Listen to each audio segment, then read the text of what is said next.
Assalamualaikum warahmatullahi wabarakatuh. Selamat datang kembali bersama saya Tengku Zulfikar.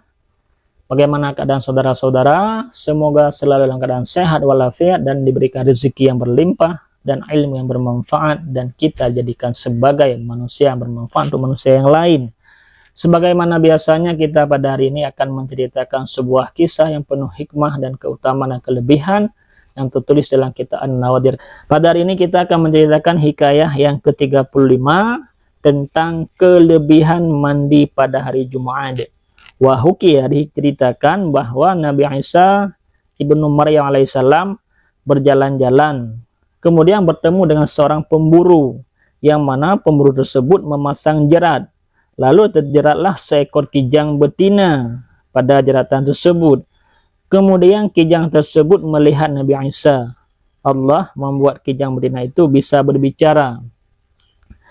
Kijang betina berkata kepada Nabi Isa alaihissalam, "Ya Ruhullah, sesungguhnya aku mempunyai anak-anak kecil, dan aku terperangkap pada jerat ini selama 3 hari. Maka tolong mintakanlah izin pada pemburu agar aku bisa menyusui mereka dan kembali." Lalu Nabi Isa mengkhabarkan hal tersebut kepada pemburu. Pemburu berkata kepada Nabi Isa, dia tidak boleh pulang. Nabi Isa pun memberitahukan kepada kijang betina itu hal tersebut. Kijang betina itu berkata, "Sesungguhnya jika kau tidak pulang, maka aku lebih buruk daripada orang-orang yang menemukan air pada hari Jumat dan tidak mandi." Kemudian ia memegang janji lalu pergi dan kembali dengan rasa takut menyalahi janji. Lalu Nabi Isa alaihissalam pergi dan menemukan batu bata dari emas yang merah. Lalu Allah merintahkan kepadanya untuk menyerahkan batu bata tersebut kepada pemburu. Lalu pemburu tersebut menerimanya, dan Nabi Isa mendapati pemburu telah menyembelih kijang betina.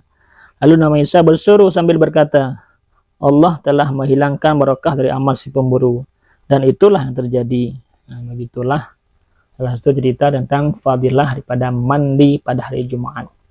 Hanya sekian dapat kami sampaikan. Mohon maaf atas segala kekurangan. Terima kasih atas perhatiannya. Assalamualaikum warahmatullahi wabarakatuh. Allahumma sholli ala sayyidina Muhammadin bihi